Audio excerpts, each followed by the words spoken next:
Hello and welcome to all our viewers in Nigeria and around the world to News Cycle on Global Television. We are live in the nation's capital, Abuja. I am Anthony Momodu.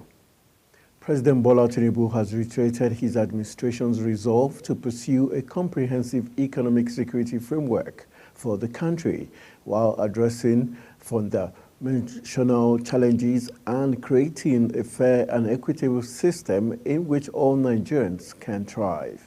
The president stated this while hosting leaders of Afenifere, the Apex Yoruba Social Cultural Group at the State House in Abuja. Kikelomo Okere has the rest of the story.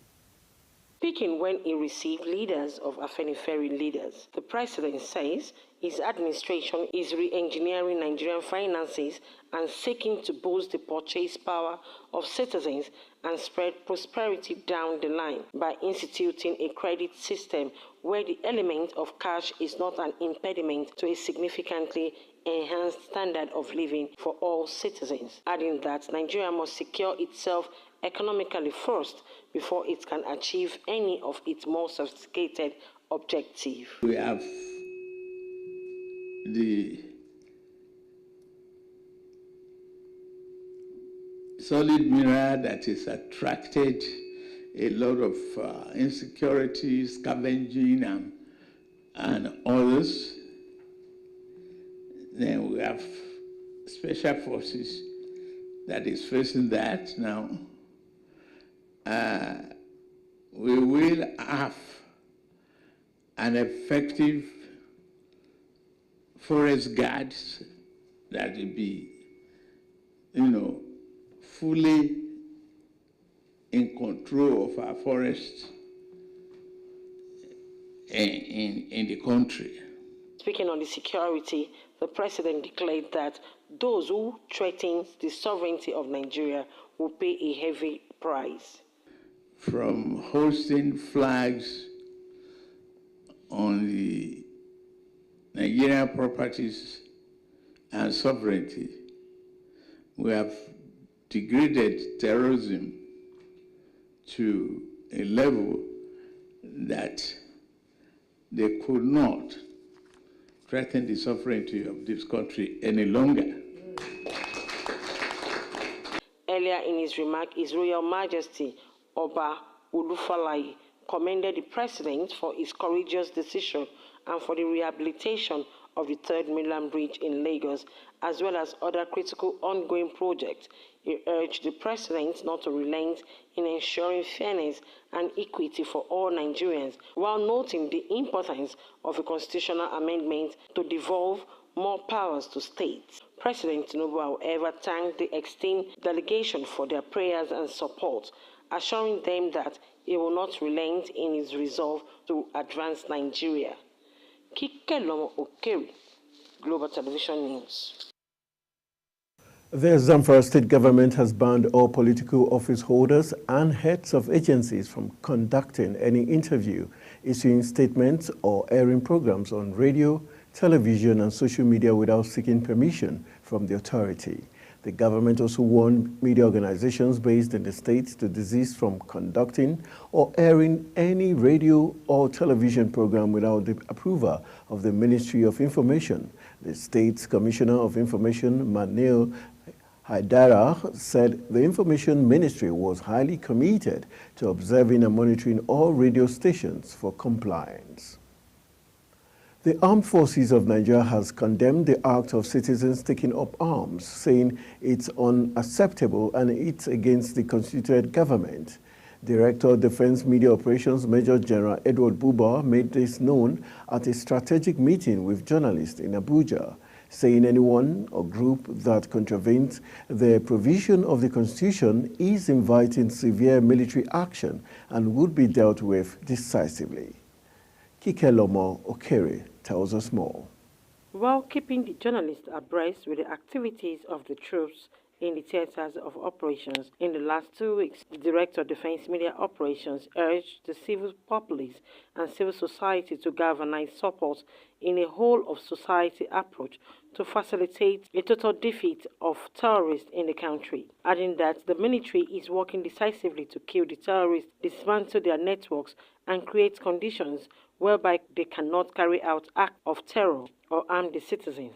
Accordingly, it is unacceptable for any person or groups to take up arms against the country.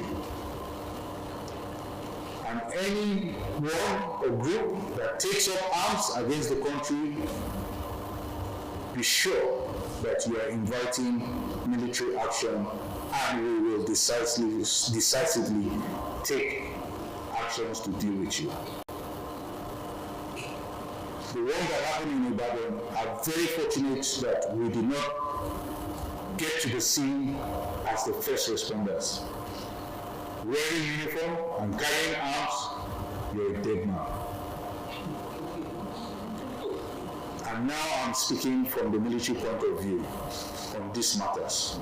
In the week under review, the director rules out that troops neutralized 192 terrorists and arrested 341 persons while rescuing 62 kidnapped hostages.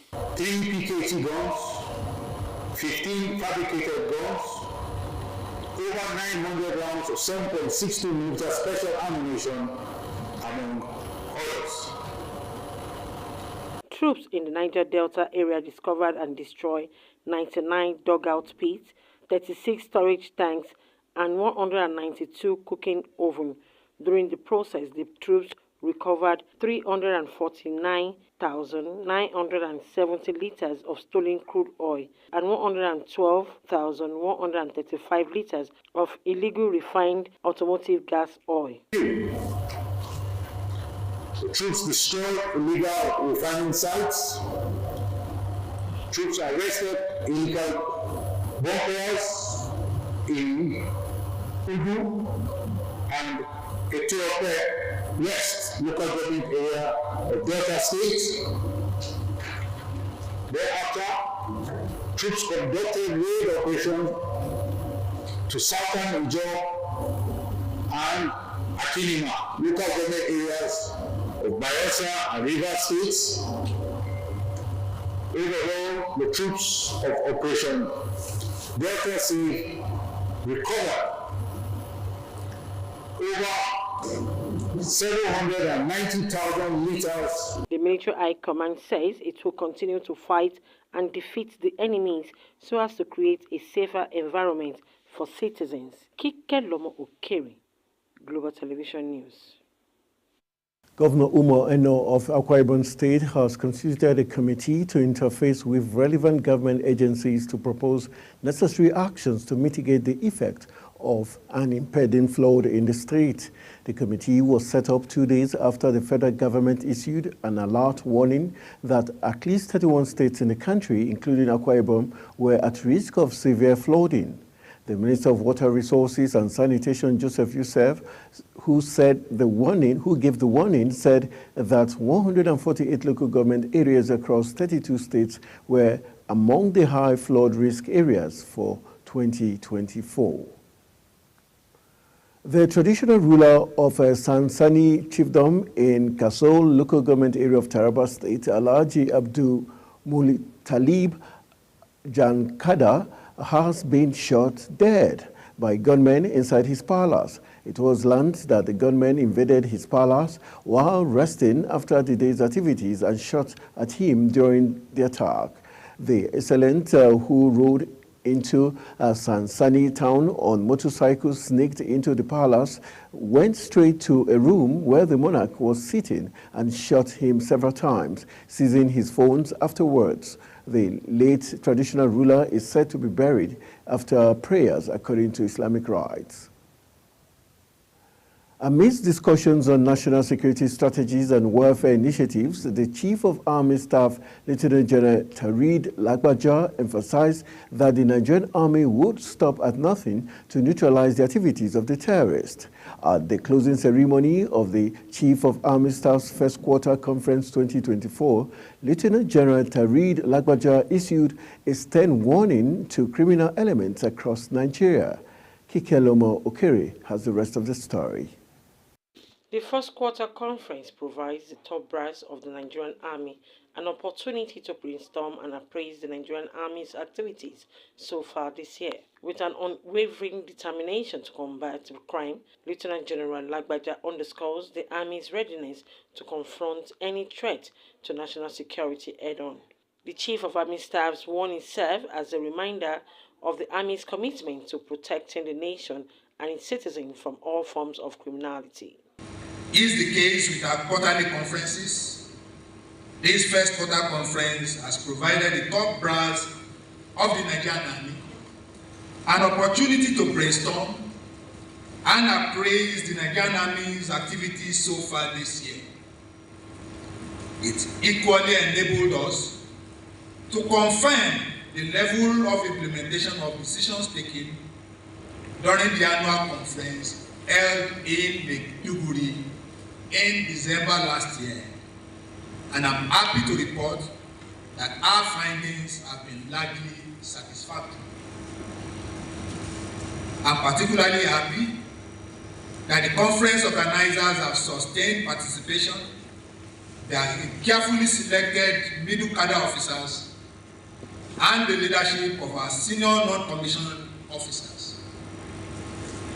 As expected, these past 3 days have afforded us quality time to again review our training, operational and administrative activities that directly relate to security issues crucial to our nation and external environment.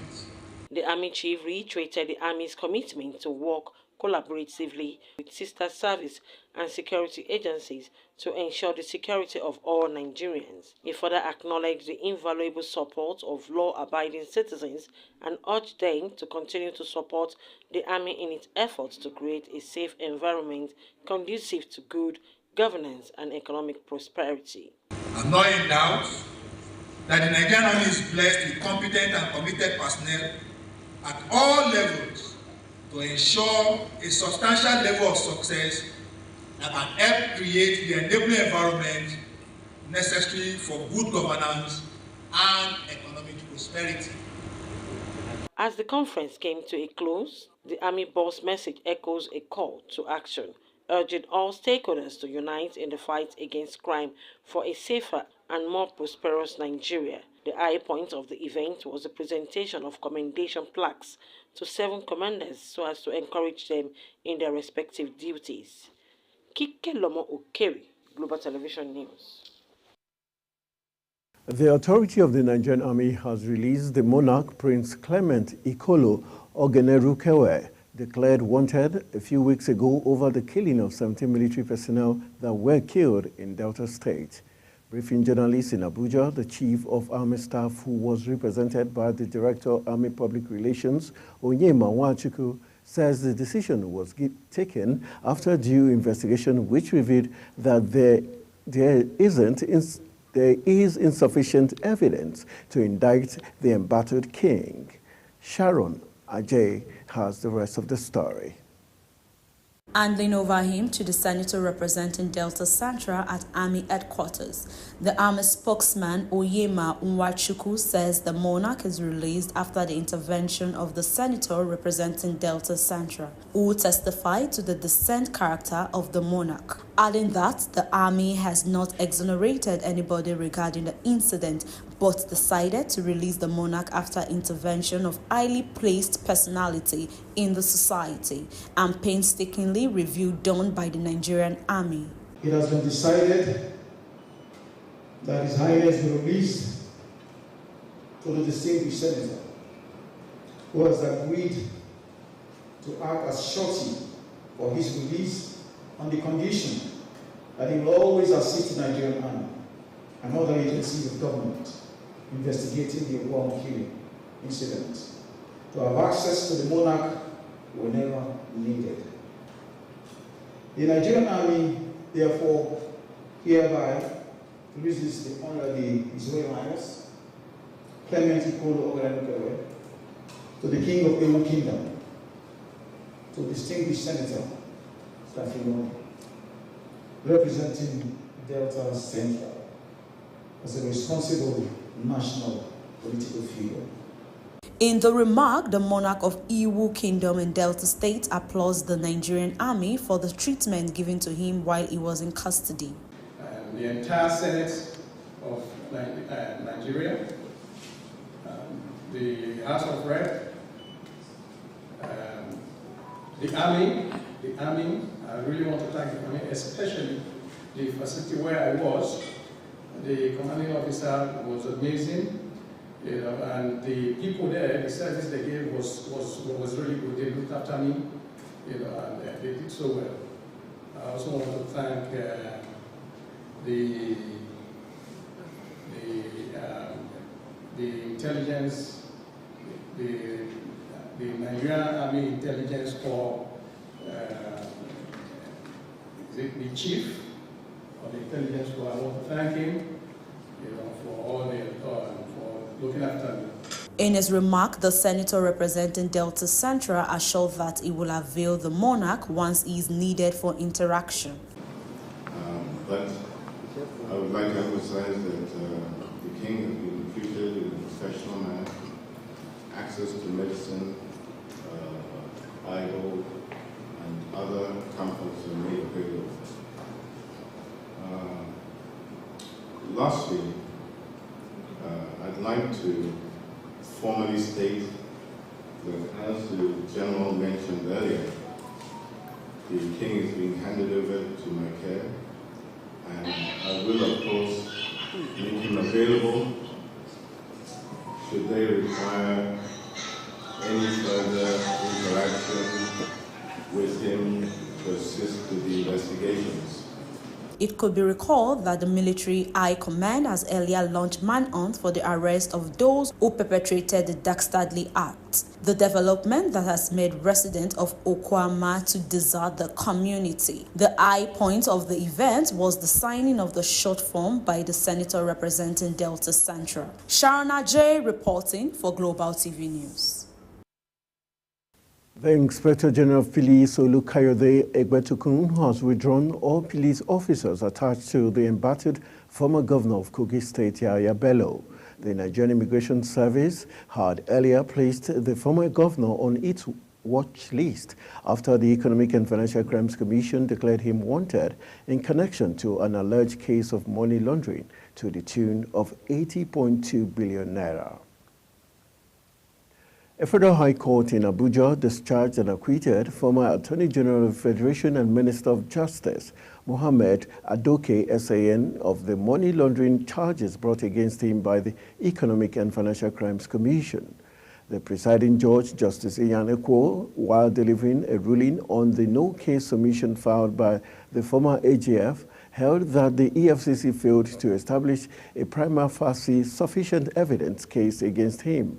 In the charge, the anti-graft agency alleged that Adoke, sometime in August 2013 in Abuja, accepted a cash payment of a dollar equivalent of 300 million naira from Abubakar and thereby committed an offense punishable under Section 16, subsection 2B of the Money Laundering Prohibition Act 2011 as amended.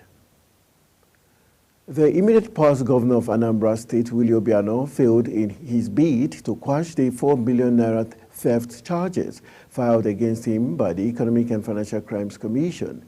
Justice Iyan Ekwo of the Federal High Court in Abuja dismissed the preliminary objection filed by Obiano to challenge the powers of the EFCC to try him. The judge, however, granted Obiano's prayers for the release of his passport to enable him to embark on a medical trip. Justice Ekwo, while adjourning the June 27 for the commencement of trial, said Obiano must return his passport to the court on his return from the medical trip. The National Executive Committee, NEC, of the People's Democratic Party, PDP, has asked Omar Damagun to continue as the acting national chairman of the party, pending the election of a new chairman in August. The chairman of the PDP Governors Forum, Governor Bala Mohammed of Bauchi State, said this when he briefed journalists shortly after the 98th NEC meeting of the party in Abuja. Mohammed added that the successful conduct of the party's NEC meeting was an indication that there was no dissension and rancor within the leadership. Officials of the Lagos State Ministry of Environment and Water Resources seized styrofoam food parks across markets in different local government areas of the state. The State Commissioner for Environment and Water Resources, Tokunbo Wahab, disclosed this in a photos and video shared on his X handle. Wahab further stated that all the seized items will be burnt.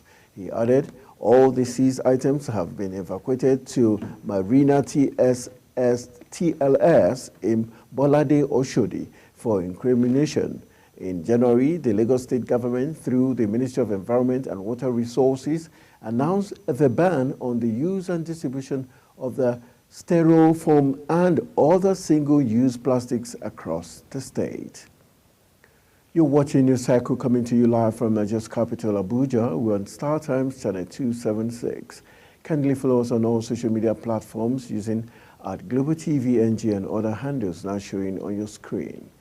When News Cycle returns, 7.3 trillion naira remitted to Federation account in 6 months. These and other stories coming right after this break. Do stay with us.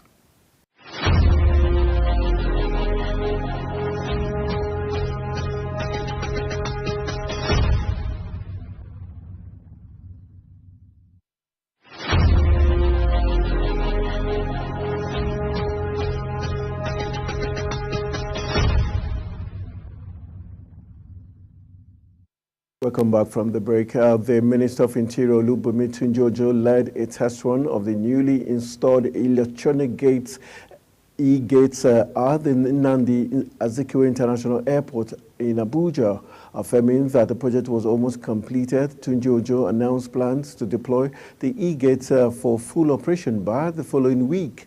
The minister emphasized that the e-gates aimed to streamline passenger movement, eliminating human interfaces and bureaucratic hurdles. Tunji-Ojo highlighted the rigorous testing of airports infrastructure and command centers, ensuring fake and expired passports are rejected while genuine ones are processed seamlessly.